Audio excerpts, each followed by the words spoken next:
యేసుక్రీస్తు నామములో కూడి వచ్చిన మీ అందరికీ ఈ దినమున ఈ టీవీ ప్రోగ్రాం చూసినటువంటి ప్రియ దైవ బిడ్డలకు దైవ భక్తులకు శుభాభివందనాలు తెలియజేస్తున్నాము. నూతన సంవత్సర శుభాకాంక్షలు. 2017వ సంవత్సరం సియోను ప్రార్థనా మందిరం, కొత్తూరు బర్మా కాలనీ, కాకినాడ 5 తరఫున యేసుక్రీస్తు నామంలో నూతన సంవత్సర శుభాకాంక్షలు మరొకసారి మీ అందరికీ తెలియజేస్తున్నాను. దేవుడు మిమ్ములను మీ కుటుంబాలను దీవించి ఆశీర్వదించునుగాక. ఆమేన్. ప్రార్థన చేసుకుని ఈ కార్యక్రమంలోనికి వెళదాం. సకలసములకు కారణభూతుడైన మా ప్రియ పరలోకపు తండ్రి, మీ ఘనాతి శ్రేష్టమైన నామం బట్టి ప్రార్థన చేస్తున్నాను ప్రభువా. మీకు వందనాలు తండ్రి, మీ స్తోత్రాలు చెల్లిస్తున్నాను. ఈ మహాకృపలో ప్రభు నా తండ్రి దేవ మమ్మల్ని జ్ఞాపకం చేసుకున్నందుకు స్తోత్రాలు. ఈ నూతన వత్సరంలో ప్రభుత్వం ప్రవేశపెట్టారు, ఇందుని బట్టి మీకు స్తోత్రాలు. అయా 2016 సంవత్సరం అంతా కాచి కాబట్టి 2017లో ప్రవేశపెట్టినందుకు మీ కృతజ్ఞతలు, స్తుతులు, స్తోత్రాలు చెల్లిస్తున్నాను. మీకే మహిమ, మీకే ఘనత, ప్రభావములు ఆరోపించుకుంటున్నాం. చేయ ప్రార్థన మీద మీకు అనుదృష్టి ఉంచమని, దేవుని ఆశీర్వాదాలతో నింపమని యేసుక్రీస్తు నామములో వేడుకుంటున్నాం పరమ తండ్రి. ఆమేన్. దేవునికి మహిమ కలుగును గాక. దేవుని యొక్క వాక్యము హబక్కుకు గ్రంథంలో 3వ అధ్యాయంలో ప్రవక్త యొక్క హబక్కుకు ఈ విధమైనటువంటి ప్రార్థన చేస్తున్నాడు. ఏమని అంటే, యెహోవా సంవత్సరములు జరుగుచుండగా నీ కార్యము నూతనపరచము, సంవత్సరములు జరుగుచుండగా దానిని తెలియచేయము. ప్రియమైనటువంటి దేవుని బిడ్డలారా, దేవుని యొక్క మహాకృపను బట్టి సంవత్సరములు జరుగుచుండగా అనగా అలనాడు ఇశ్రాయేలు ప్రజలకు దేవుడు ఐగుప్తు దేశము నుండి కనాను దేశంలో నడిపించబడటానికి దేవుడు ఎన్నో అద్భుతమైనటువంటి ఆశ్చర్యమైన గంభీరమైన కార్యాలు చేశాడు. ఎర్ర సముద్రము 2 పాయలు చేశాడు. యోర్దాను నదిని 2గా చీల్చేశాడు. అనేక అద్భుతాలు. ఆకాశము నుండి దేవుడు మన్నాను కురిపించాడు. బండ నుండి నీళ్ళని రప్పించారు. ఇంత గొప్ప దేవుడు ఈ కాలంలో, ఈ సంవత్సరంలో, మా తరములో ఆ గొప్ప కార్యాలను దేవుడు చేయగలడా అని గతమును గురించి ఆలోచన చేసినటువంటి పరిస్థితులలో యెషయా ప్రవక్త చెప్తూ ఉంటాడు. ఏమని అంటే, మునుపటి వాటిని జ్ఞాపకం చేసుకొనుకుడి, పూర్వకాల సంగతులను గురించి ఆలోచన చేసుకొనుకుడి అంటున్నాడు. మునుపటి వాటిని జ్ఞాపకం చేసుకోవద్దు, పూర్వకాల సంగతుల గురించి ఆలోచన చేసుకోవద్దు. ఎందుకంటే మునుపున్న దేవుడు, నిన్న ఉన్న దేవుడు ఈనాడు ఉన్నాడు, రేపు ఉన్నాడు. నిన్న నేడు ఏకరీతిగా ఉన్నటువంటి దేవుడు. సంవత్సరములు జరుగుతున్నప్పటికీ కూడా దేవుడు మాత్రము మారనివాడు, మార్పు లేనివాడు. కాబట్టి సంవత్సరములు జరుగుతున్నాయి. పాత సంవత్సరం పోతుంది, కొత్త సంవత్సరం వస్తుంది. కానీ మారవలసింది, మార్చుకోవలసినది మన బ్రతుకు, మన జీవితము, మన స్వభావం అని దేవాతి దేవుడు మనకు తెలియచేస్తూ ఉన్నాడు. కాబట్టి ప్రియమైన దేవుని బిడ్డలారా, దేవుని యొక్క మహాకృపలో ఈ నూతన సంవత్సరంలో దేవుడిచ్చేటువంటి ఆలోచన ఏమిటంటే, దేవుడు భూమిని, ఆకాశమును ఆయన సృజించాడు నూతనముగా కదా. అంత మాత్రమే కాదు, యేసుక్రీస్తు ప్రభువు యొక్క జన్మము ఈ భూమి మీద ఒక ప్రత్యేకమైన రీతిలో, ఒక నూతనముగా జరిగినటువంటి పరిస్థితిని గమనిస్తున్నాం. అలాగని ఆ ప్రభువారు ఆయన శిలువ మరణము పొందటం, ఆయన సమాధి చేయబడటం, ఆయన సమాధిలోంచి 3వ దినం తిరిగి లేవటం కూడా ఒక గొప్ప సంగతే. అది నూతనత్వమే కనుక మా ప్రియమైన దేవుని బిడ్డలారా, అలాగని దేవుని యొక్క రాకడ కూడా, ఆయన ప్రభు యొక్క రాకడ కూడా అది అద్భుతమే, ఆశ్చర్యమే, అది నూతనత్వమే. ఎందుకంటే కృత ఆకాశమును, కృత భూమిని నేను ఏర్పాటు చేస్తున్నానని దేవాతి దేవుడు మనకు తెలియచేస్తున్నాడు. కాబట్టి ఈ నూతన సంవత్సరములో మనము చేయవలసినది ఏందయ్యా అని చెప్పేసి ఆలోచన చేసినట్లయితే ప్రియమైన దేవుని బిడ్డలారా, మన జీవితాలని నూతనత్వంలోనికి నడిపించుకోవాలని చెప్పేసి దేవుడు కోరుకుంటూ ఉన్నాడు. ఎందుచేతనంటే మన జీవితం నూతనత్వంలోనికి నడిపించబడాలి. మన జీవితం నూతనత్వంలో నడిపించబడాలంటే ఈ బాహ్యానికి సంబంధించినటువంటి నూతనత్వము కాదు, కానీ ఆంతర్యములోనికి సంబంధించినటువంటి అంతరంగములో పరిశుద్ధాత్మదేవుడు చేసేటువంటి ఆ నూతనమైనటువంటి క్రియ జరిగించేవాడు ఎవరై అంటే పరిశుద్ధాత్మదేవుడే. కాబట్టి మన జీవితంలో దేవుడు మనకి ఇచ్చేది ఏందయ్య అంటే నూతనమైనటువంటి జన్మ, నూతనమైనటువంటి స్వభావము, నూతనమైనటువంటి జీవితం. కాబట్టి దేవుడు తెలియచేసినటువంటి మాట ఏందయ్య అంటే కొలస్సీయులకు రాసిన పత్రిక 3వ అధ్యాయము 10వ వచనములో దేవుడు ఈ మాటలు మనకి తెలియచేస్తున్నారు. ఒకరితో ఒకడు అబద్ధమాడుకుడి, ఏలయనగా ప్రాచీన స్వభావమును దాని క్రియలతో కూడా మిమ్మును మీరు పరిచయించి జ్ఞానము కలుగు నిమిత్తము దానిని సృష్టించిన వాని పోలిక చొప్పున నూతనపరచబడుచున్న నవీన స్వభావమును ధరించుకునిడి. నవీన స్వభావమును మనము ధరించుకోవాలి. నవీన స్వభావమును ధరించుకోవాలి అంటే ప్రాచీన స్వభావమును విడిచిపెట్టాలి. ప్రాచీన స్వభావము విడిచిపెట్టాలి అంటే ప్రాచీన స్వభావాన్ని విడిచిపెడితే నూతన స్వభావము ఉంది అనేది మనకు గ్రహించాలి. నూతన స్వభావం ఇస్తాను నీకు అంటే మనలో ఉన్నటువంటి ప్రాచీన స్వభావాన్ని విడిచిపెట్టాలని దేవుడు కోరుకుంటున్నాడు. ఏంటి ప్రాచీన స్వభావము? ప్రాచీన స్వభావంలో ఏమున్నది అని నీవు ఆలోచన చేసినట్లయితే ప్రేమైన దేవుని బిడ్డలారా, ఈ ప్రాచీన స్వభావంలో మనము తెలుసుకోవలసినది ఏమిటి అని ఆలోచన చేసినట్లయితే ఏలయనగా మన ప్రాచీన స్వభావంలో మనం చేసేటువంటి క్రియలు, చెడు క్రియలు ఉన్నాయి, పాపపు క్రియలు ఉన్నాయి, దేవునికి అయిష్టమైనటువంటి క్రియలు ఉన్నాయి. కాబట్టి 2015వ సంవత్సరానికి 2016 సంవత్సరానికి ఉన్నటువంటి వ్యత్యాసములో నీ జీవితంలో ఏదైనా ఒక మంచి మార్పు వచ్చిందా లేదనేది నువ్వు ఆలోచన చేయవలసినటువంటి పరిస్థితి ఉన్నది అని పరిశుద్ధాత్మదేవుడు మనకు తెలియచేస్తూ ఉన్నాడు. కాబట్టి ఈ 2 సంవత్సరాలు అలా జరుగుతూనే ఉంటాయి. కానీ మన బ్రతుకులో, మన జీవితంలో మనము మార్చుకోవాల్సింది ఏమిటయ్యా అంటే మన జీవితాన్ని, మన స్వభావాన్ని మార్చుకోవటానికి ప్రయత్నం చేయాలి. అలా చేసినప్పుడే నీవు ఈ నూతన సంవత్సరములో నీవు నూతన జీవితాన్ని, నూతన స్వభావాన్ని నువ్వు కలిగి ఉండగలిగితే నీవెంతైనా ధన్యుడివి, ధన్యురాలవని చెప్పేసి దేవుడు మనకి ఈ మాటలు తెలియజేస్తున్నాడు. ప్రేమేంటంటే సంఘమా, సంఘబిడ్డ, దైవభక్తుడా, లేకుంటే నాతోటి సేవకుడాలా, నీవు ఎవరైనప్పటికీ దేవుని బిడ్డలారా, మన యొక్క జీవితాలని యేసుక్రీస్తులోనికి నడిపించబడితే నూతన స్వభావంలోనికి నడిపించబడతామని దేవుడు తెలియజేస్తూ ఉన్నాడు. కాబట్టి ఈ నూతన స్వభావము, ఈ నూతన జన్మ లేకుంటే ఈ నూతనటువంటి ఈ మార్పు ఎవరు ఇవ్వగలరు అంటే ప్రియమైన దేవుని బిడ్డలారా, క్రీస్తులో ఉన్నటువంటి వారు మాత్రమే ఈ అనుభవంలోనికి రాగలుగుతారని పరిశుద్ధాత్మ దేవుడు తెలియజేస్తున్నాడు. ఎందుచేతనంటే కొరింథీయులకు రాసినటువంటి 2వ పత్రిక 5వ అధ్యాయములో 17వ వచనములో ఆయన చెప్తున్నాడు, కాగా ఎవడైనను క్రీస్తునందు ఉన్న ఎడల వాడు నూతన సృష్టి, పాతవి గతించెను, ఇదిగో క్రొత్తవాయెను. కాగా ఎవడైనను క్రీస్తునందు ఉన్న ఎడల నూతన సృష్టి, న్యూ క్రియేషన్, క్రీస్తునందు ఉన్నవానికి మాత్రమే నూతన సృష్టి, నూతన జీవితాన్ని నేను ఇస్తాను అని చెప్పేసి పరిశుద్ధాత్మదేవుడు తెలియజేస్తున్నాడు. కాబట్టి ఈ నూతన స్వభావము, నూతన జీవితము మనలోనికి ఎలాగొస్తుంది అని ఆలోచన చేసినట్లయితే ప్రియమైనటువంటి దేవుని బిడ్డలారా, క్రీస్తును కూర్చున్నటువంటి వాక్యమును నీవు ఖచ్చితంగా నువ్వు వినాలని పరిశుద్ధాత్మదేవుడు కోరుకుంటున్నాడు. క్రీస్తును కూర్చున్నటువంటి వాక్యాన్ని నువ్వు ఎప్పుడైతే వింటావో వినటం వల్ల నీకు విశ్వాసం కలుగుతుంది. విశ్వాసంలో నువ్వు ఒక గొప్ప నమ్మకంలోనికి నువ్వు నడిపించబడతావు. క్రీస్తును కూర్చున్నటువంటి ఆ నమ్మకము నీలో ఎప్పుడైతే కుదురుతూ ఉన్నదో అప్పుడు నీ యొక్క జీవితంలో, నీ అంతరంగంలో, బాహ్య సంబంధమైనది కాదు, అంతరంగంలో పరిశుద్ధాత్మదేవుడు గొప్ప మార్పుని తీసుకుని రాబోతాడు అని చెప్పేసి మనం గ్రహించగలుగుతూ ఉంటాం. కాబట్టి ప్రియమైన దేవుని బిడ్డలారా, మన బ్రతుకులో, మన జీవితంలో కూడా మనము క్రీస్తుని కలిగి ఉన్నామంటే క్రైస్తవుడుగా, క్రైస్తవురాలుగా, అన్యుడుగా పాత అలవాట్లు మనలో ఉండకూడదు, పాత స్వభావము మనలో ఉండకూడదు.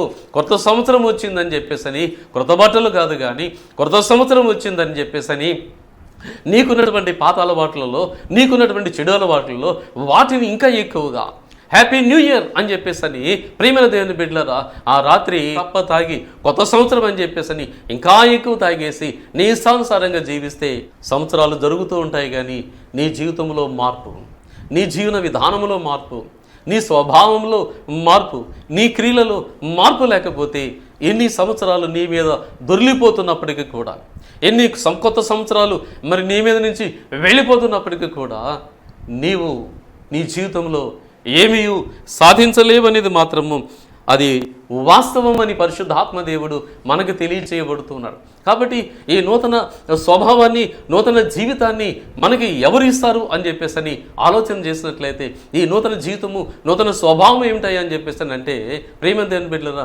యోహాను సువార్త 3వ అధ్యాయంలో ఆయన 3వ వచనంలో చెప్తాడు, ఎవరైనాను నీటి మూలముగాను ఆత్మ మూలముగాను జన్మిస్తేనే కానీ దేవుని రాజ్యములను అయా చూడలేరని చెప్పేసని. కాబట్టి నూతన జన్మ అనగా మారు మనసు, పాపక్షమాపణ, పశ్చాత్తాపమును నీవు ఎప్పుడైతే కలిగి ఉంటావో ప్రియమైన దేవుని బిడ్డలారా, అప్పుడే నీ బ్రతుకులో, నీ జీవితంలో నూతన జన్మ, నూతన స్వభావంలోనికి నీవు నడిపించబడతావని పరిశుద్ధాత్మ దేవుడు మనకి తెలియజేస్తూ ఉన్నాడు. కాబట్టి ఇక్కడ అపోస్తలుడు పౌలు భక్తుడు తీతు రాసినటువంటి పత్రికలో ఆయన 3వ అధ్యాయంలో 5వ వచనములు చెబుతున్నమాట, మనము నీతి అనుసరించి చేసిన క్రియల మూలముగా కాక తన కనికరము చొప్పునని పునర్జన్మ సంబంధమైన స్నానము ద్వారా పరిశుద్ధాత్మ మనకు నూతన స్వభావము కలుగు చేయుట ద్వారాను మనలను రక్షించెను.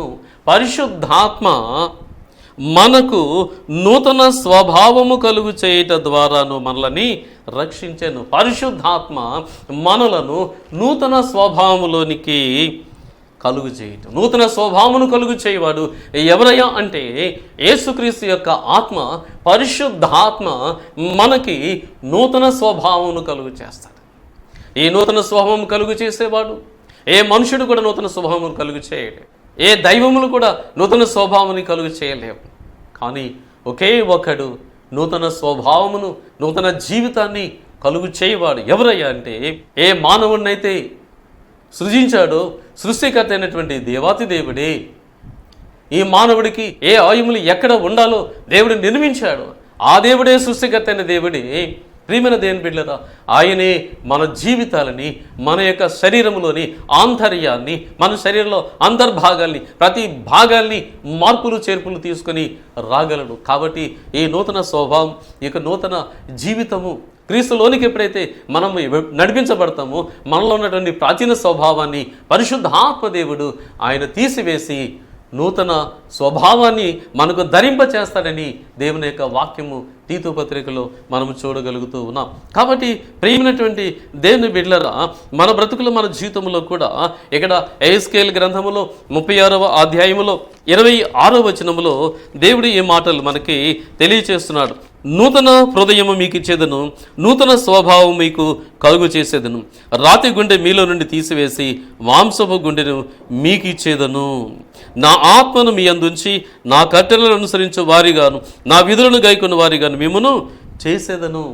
ప్రియమైన దేవుని బిడ్డలారా, నూతన స్వభావము, నూతన జీవితం మనలోనికి రావాలంటే ముందు మన హృదయంలో మార్పు రావాలి. మన హృదయాన్ని మార్చేవాడు ఎవడంటే, మన హృదయాన్ని ఏలేటువంటి వారు ఎవరయ్యా అంటే యేసుక్రీస్తు ప్రభువారి. పరిశుద్ధాత్మ దేవుడే యేసుక్రీస్తు నామమున ఆయన మన హృదయాలని మార్పులోనికి తీసుకుని వస్తాడు. ఎందుకు హృదయం మార్పు చెందాలి అంటే, హృదయం అన్నిటికంటే మోసకరమైనది, ఘోరమైన వ్యాధి కలది. దాన్ని గ్రహింపగలవాడు ఎవడు? దాన్ని నిర్మించిన వాడు, దాన్ని సృష్టించిన వాడు, సృష్టికర్త అయినటువంటి ఆ దేవాతి దేవుడే, మన యొక్క సృష్టికర్త అయిన దేవాతి దేవుడే, మన ప్రభువే, మన రక్షకుడే, మన విమోచకుడే. కాబట్టి నూతన స్వభావము మనకి రావాలి అంటే మన హృదయంలో మార్పు అనేది రావాలి. ఈ హృదయ మార్పిడి చేసేది ఎవరయ్యా అంటే ఏ డాక్టర్ కూడా మనం ఈ హృదయ మార్పిడి చెయ్యలేడు. రోగం వస్తే ఏ స్పెషలిస్ట్ దగ్గరికి వెళ్తాం. ఏమంటే కిడ్నీల రోగం వస్తే కిడ్నీ స్పెషలిస్టు, గుండె రోగం వస్తే గుండె స్పెషలిస్టు, లంగ్స్ రోగం వస్తే లంగ్స్ స్పెషలిస్టు, ఇట్లాగ మనం పోతూ ఉంటాం. కానీ ఈ పాపపు జీవితానికి మార్పు తీసుకుని రావాలంటే, ఈ పాపపు ఈ ప్రాచీన స్వభావాన్ని తీసివేయాలి అంటే ప్రేమైన దేవుని బిడ్డలారా, అది ఎవరి వల్ల సాధ్యం కాదు. కానీ నీ కొరకు, నా కొరకును కల్వరి శిలువలో ప్రాణం పెట్టి మరణించి సమాధి చేయబడి తిరిగి లేచిన పునరుద్ధానుడైనటువంటి యేసుక్రీస్తు ద్వారా మాత్రమే ఈ గొప్ప కార్యము జరుగుతుందని చెప్పేసి పరిశుద్ధాత్మ దేవుడు మనకి తెలియజేయబడుతూ ఉన్నది. కాబట్టి ప్రియమైన దేవుని బిడ్డలారా, నీవు నేను మన బ్రతుకులు, మన జీవితంలో చేయవలసింది ఏందయ్యా అంటే, ఈ నూతన సంవత్సరంలో నువ్వు చేయవలసింది ఏందయ్యా అంటే, నీవు నీ ఇంటిని చక్కబెట్టుకోవడం కాదు. ఏమంటే నీకు రుచికరమైన ఆహారాలు ఏమంటే నూతన సంవత్సరంలో తినటము అది గొప్ప కాదు. హ్యాపీ న్యూ ఇయర్ అని చెప్పుకోవటము గొప్ప కాదు. కానీ ప్రేమ దేని బిడ్డలారా, మన బ్రతుకులు మన జీవితాలు ఎలాగున్నాయి? గత సంవత్సరం మన బ్రతుకు ఎలాగుంది? ఈ సంవత్సరం మన బ్రతుకు ఎలాగుండబోతుంది అని ఆలోచన చేయాలి. ఒకవేళ అయ్యా గత సంవత్సరం నా బ్రతుకు ఎన్నో కష్టాలు, ఇరుకులు, ఇబ్బందులు, అవును, ద్వితీయోపదేశకాండం 11:11 చెప్పబడిన రీతిగా ఆ కొండలు లోయలు ఉన్నటువంటి ఆ దేశం సంవత్సరాంతం మొదలుకొని సంవత్సరాంతం వరకు దేవుని యొక్క కనుదృష్టి మన మీద ఉంటుంది. కాబట్టి మన బ్రతుకులు మన జీవితంలో కూడా నీవు ప్రభువుని అంగీకరించకపోయినటువంటి వ్యక్తి అయినప్పటికీ కూడా నీ బ్రతుకులో కొండలు లోయలు అనగా కొండలు ఉంటేనే వర్షం పడుతుంది. ఆ కొండల మీద కురిసిన వర్షము అది లోయలోకి వెళ్ళినప్పుడు ఆ లోయలు సస్యశ్యామలుగా మార్చడానికి అవకాశం ఉంటుంది. కాబట్టి కొండలు అనేటువంటి నీ సమస్యలు, బండలనే సమస్యలు, లోయలనే సమస్యలు ఏమున్నప్పటికీ కూడా దేవుడు అంటున్నాడు, నిన్ను ఆ కొండల్లోను లోయల్లోంచి నిన్ను దాటించి నిన్ను నడిపించి నేను నూతనత్వంలోనికి, నూతన జీవితంలోనికి నడిపించగల సర్వ శక్తి గల దేవుడను నేను అని చెప్పేసి పరిశుద్ధాత్మ దేవుడు మనకు తెలియజేస్తున్నాడు. కనుక యేసుక్రీస్తునందు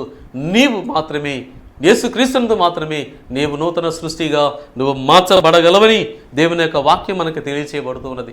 కాబట్టి ప్రియమైనటువంటి దేవుని బిడ్డలారా, దేవుని యొక్క వాక్యం మనకి తెలియజేయబడుతున్నది ఏమని? ఎఫెసీ పత్రిక 4వ అధ్యాయంలో అక్కడ మనం 17వ వచనం మనం చదువుతున్నప్పుడు 4వ అధ్యాయం 17వ వచనం చదువుతుంటే అక్కడ సంఘానికి దేవుడు తెలియజేస్తున్నటువంటి మాట ఏంటి అని ఆలోచన చేసినట్లయితే, యేసుక్రీస్తుని రక్షకుడుగా అంగీకరించి నూతన జీవితము, నూతన స్వభావము, నూతనమైనటువంటి మార్పుతో జీవిస్తున్నటువంటి నీవు సంఘంలో ఉన్నట్లయితే ఆ సంఘానికి, ఎఫెసీ సంఘానికి పౌలు భక్తులు తెలియజేస్తున్నటువంటి పరిస్థితి, ఇలాంటి వారు కొందరు ఉంటారేమని మరి ఉద్దేశించినాడేమో తెలియదు. కానీ ప్రియమైన దేవుని బిడ్డలారా, ఆయన అక్కడ తెలియజేస్తున్నాడు, ఓ క్రైస్తవుడా, క్రైస్తవురాలా, సంఘంలో ఉన్నటువంటి దైవ బిడ్డ, నీవు నూతన స్వభావమును కలిగి క్రీస్తును పోలి నడుచుకున్నటువంటి అనుభవంలో నువ్వు క్రీస్తులో ఉన్నప్పటికీ కూడా నువ్వు ఎట్లా ఉంటున్నావు అంటే, నీకు తెలియకుండానే నీవు అన్యుల యొక్క పద్ధతులను, ఆచారాలను, నీ కులాన్ని బట్టు, నీ మతాన్ని బట్టు, నీ ఆచారాన్ని బట్టు, నీ సంప్రదాయాన్ని బట్టు అవి నీకు తెలియకుండానే ఈర్ష్య, మత్సర, అసూయ, దేశ, మదమాత్సర్యములు నీకు తెలియకుండానే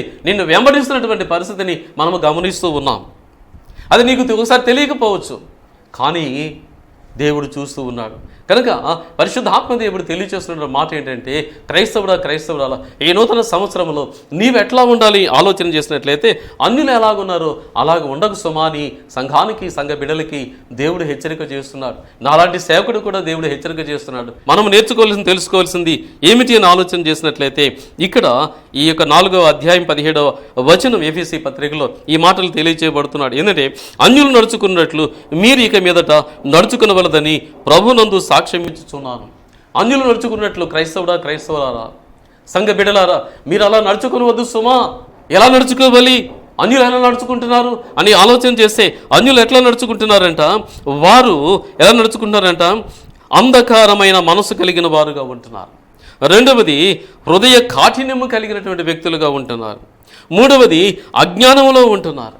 నాలుగవది, క్రీస్తు జీవం నుండి వేరైనటువంటి అనుభవంలోనికి వారు నడిపించబడుతున్నారు. అంత మాత్రమే కాదు, వ్యర్థతను అనుసరించి వాళ్ళు నడుచుకుంటున్నారు. ఇంకొక మాట ఏమంటారంటే, సిగ్గులేని వారయ్యుండి నానా విధమైన అపవిత్రతను అత్యాశతో జరిగించుచు వారు సిగ్గులేని వారుగా ఉంటున్నారంట. అంత మాత్రమే కాదు, తమ్మును తామే కాముకత్వమునకు అప్పగించుకుంటున్నారంట. ప్రేమను దేని బిడ్డలారా, క్రైస్తవుడుగా, క్రైస్తవురాలుగా ఉండి ఎఫెసీ సంఘానికి దేవుడు తెలియజేస్తున్నటువంటి మాట, ప్రభు బిడ్డగా ఉండి ఈ అనుభవాల్లో అన్యుల్లాగా నువ్వు జీవిస్తున్నట్లయితే సంఘానికి నువ్వు ఏ మేలు చేయగలవి? స్వరక్తం ఇచ్చి సంపాదించినటువంటి ఆయన సంఘానికి, ఆ సంఘంలో సభ్యుడిగా ఉన్నటువంటి నీవు ఈ నూతన సంవత్సరంలో నూతన స్వభావంలో నీవు జీవించకపోయినట్లయితే సంఘానికి నువ్వు ఏమి చేయగలవు అనేది ఒకసారి ఆలోచన చేసుకోమని పరిశుద్ధ ఆత్మదేవుడు తెలియజేస్తూ ఉన్నాడు. ఈ అనుభవంలోనికి నువ్వు వెళ్ళవద్దు, అంజులుగా జీవించవద్దు అని చెప్పేసి దేవుడు చెప్తున్నాడు. కాబట్టి తమను తామే కాముకత్వమునకు అప్పగించుకుని క్రైస్తవులుగా, క్రైస్తవులుగా జీవిస్తున్నటువంటి నీవు నేను మనము కంటితో చూసే ఆ మోహపు చూపుతోటి, కాముకత్వంతో దేవుని బిడ్డలారా, కొందరైతే అన్యులు అంటూ ఉంటారు, మేమేం పాపం చేశామండి? పాపం అంటే ఏంటి అంటే, పాపం అంటే వాళ్ళకి తెలియదు. అదొక సరదా అనుకుంటున్నారు. సినిమాలు చూడటం సరదా అనుకుంటున్నారు, సిగరెట్లు కాల్చడం సరదా అనుకుంటున్నారు, మందు తాగటం సరదా అనుకుంటున్నారు, వ్యభిచారం చేయటం సరదా అనుకుంటున్నారు. ప్రియమైన దేవుని బిడ్డలారా, రకరకాలైనటువంటి ఒకళ్ళు తిట్టడం, ఒకళ్ళు కొట్టడం, ఒకళ్ళు చంపటం, ఇవన్నీ కూడా సరదా అయిపోయింది ఈ కాలంలో.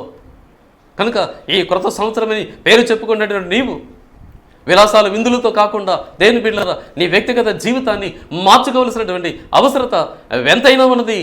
అది మార్చబడాలి అంటే అది కేవలము క్రీస్తులోనే మార్చబడాలి తప్ప వేరుగా మార్చబడటానికి అవకాశం లేదని పరిశుద్ధాత్మ దేవుడు తెలియచేయబడుతున్నాడు. కాబట్టి నీవు ప్రభు నేరినటువంటి బిడ్డగా నువ్వు ఎలాగుండాలి అంటే 22వ వచనం చెప్తున్నాడు, కాబట్టి మునుపటి ప్రవర్తన విషయంలోనైతే మోసకరమైన దురాశ వలన చెడిపోవు మీ ప్రాచీన స్వభావమును వదులుకొని మీ చిత్తవృత్తి యందు మీ మనసు నూతనపరచబడిన వారై నీతియు యథార్థమైనటువంటి భక్తియు గలవారై దేవుని పోలికగా సృష్టింపబడిన నవీన స్వభావమును ధరించుకొనుమని దేవుడు మనకు తెలియచేస్తూ ఉన్నాడు. దేవునికి స్తోత్రం చెప్దాం.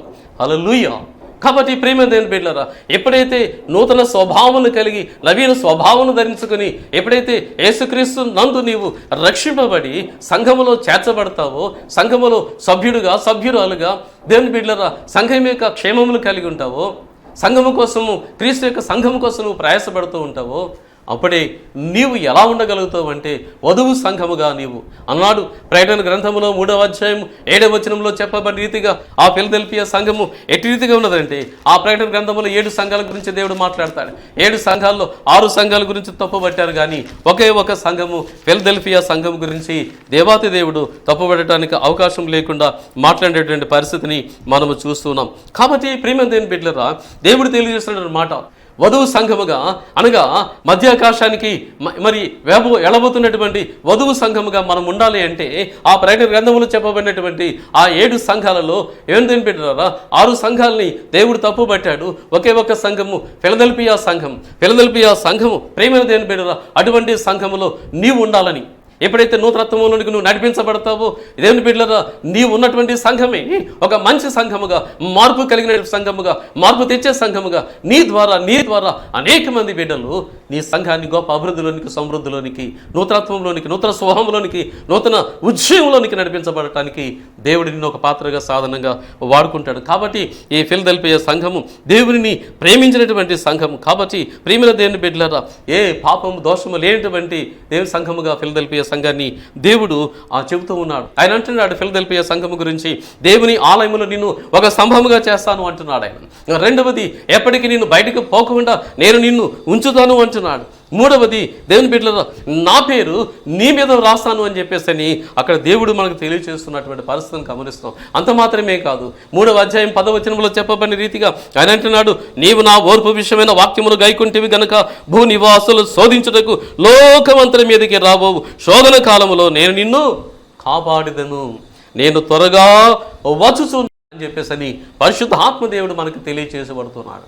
కాబట్టి ప్రియమైనటువంటి సేవకురాల, ప్రియమైనటువంటి సంఘమా, విశ్వాసి, నీవు నేను మనము నూతన జీవితంలో నూతనత్వమును కలిగి ఈ నూతన సంవత్సరంలో మనము ఈ ఫిలదెల్ఫియా సంఘం వలె సంఘానికి సహకారిగా, సంఘానికి వెంబడి, సంఘానికి ప్రార్థనాపరుడిగా, సంఘంలో దేవుని సేవకుడికి సహకారిగా నువ్వు ఉండాలని ఆ స్వరక్తమిచ్చి సంపాదించిన ఆయన సంఘమును ఉన్నతమైన స్థితిలోనికి నువ్వు నడిపించబడాలి అంటే నీవు మార్పు చెందినటువంటి వ్యక్తిగా, నూతన జీవితం కలిగినటువంటి వ్యక్తిగా, నూతన స్వభావం కలిగినటువంటి వ్యక్తిగా ఉండాలని పరిశుద్ధ ఆత్మదేవుడు మనకు తెలియజేస్తూ ఉన్నాడు. కాబట్టి ప్రియమైన దేవుని బిడ్డలారా మనము ఈ నూతన సంవత్సరములో, ఈ నూతన జీవితంలో ఏ విషయంలో మనము ఫలించాలి అంటే ప్రియమైన దేవుని బిడ్డలారా మనము దేవుని యొక్క బోధలో మనం ఫలించాలి, దేవుని యొక్క స్వభావంలో ఫలించాలి. ఏమండి మనము నూతన సృష్టిలో మనము ఫలించాలి, నూతన నిబంధనలో మనము ఫలించాలి. దేవుడిచ్చినటువంటి ఆజ్ఞ ఫిలదెల్ఫియా సంఘము అంటే ఫిలదెల్ఫియా అంటే సహోదర ప్రేమ. కాబట్టి దేవుడిచ్చిన ఆజ్ఞ ఏమండి సహోదర ప్రేమ కలిగి ఉండ దానిలో మనము ఫలించాలి. అలాగనే నూతన జన్మలో మనము ఫలించాలి. దేవుడు మనకి తెలియచేస్తూ ఉన్నాడు. కాబట్టి ప్రియమైన దేవుని బిడ్డలారా నీవు నేను మనము ఈ సంవత్సరంలో నీవు నేర్చుకోవలసింది, నువ్వు అనుభవించవలసింది ఏంటి అంటే ఈ నూతన సంవత్సరంలో దేవుడు నీకు వాగ్దానం ఇస్తున్నాడు. 2 అంతలుగా నేను నీకు మేలు చేస్తాను, 2 అంతలుగా నేను నిన్ను ఆశీర్వదిస్తాను అని చెప్పేసి పరిశుద్ధ ఆత్మదేవుడు తెలియచేస్తున్నాడు. కాబట్టి సంఘమా, సంఘ బిడ్డ, క్రైస్తవురాల నీవు నేను మనము ఏమి చేయాలని ఆలోచన చేసినట్లయితే ఈ నూతన సంవత్సరంలో ఒక తీర్మానం చేద్దాం. ఏంటి తీర్మానము అని ఆలోచన చేసినట్లయితే అపోస్తుల కార్యముల్లో 2వ అధ్యాయము 42వ వచనం, వీరు అపోస్తుల బోధ యందును సహవాసమందును రొట్టె విరుచుట యందును ప్రార్థన చేయట యందును ఎడతెగక ఉండిరి. అటువంటి అనుభవంలోనికి నువ్వు నడిపించబడాలని పరిశుద్ధాత్మ దేవుడు కోరుకుంటున్నాడు. దేవుడు ఏ నూతన సంవత్సరంలో మెండైన దీవెన ఆశీర్వాదములతో దేవుడు నిన్ను, మిమ్ములను, మీ సంఘాలను, మీ కుటుంబాలని దీవించి ఆశీర్వదించునుగాక. ఆమేన్. చిన్న ప్రార్థన చేసుకుందామండి.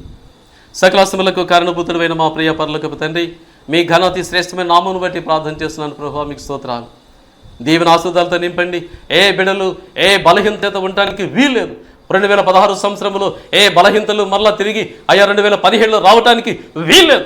ఏ సమస్యలు ప్రభుత్వ బిడ్డల మీద ఏలుబడి చేయడానికి వీల్లేదు. నూతన జీవితము, నూతన స్వభావము, నూతనమైన మార్పులోనికి నీ బిడ్డలు నడిపించబడినట్లు కృప చూపమని, మీరే మహిమ పొందమని సర్వశక్తిమంతుడైన యేసుక్రీస్తు నామమున ఈ ప్రార్థన సమర్పించి అడిగి వినయంతో వేడుకొనుచున్నాను ప్రియ పరలోకపు తండ్రి.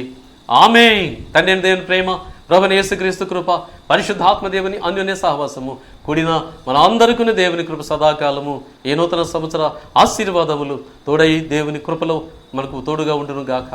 ఆమేన్. అందరికీ వందనాలండి. దేవుడు మిమ్మల్ని దీవించి ఆశీర్వదించును గాక.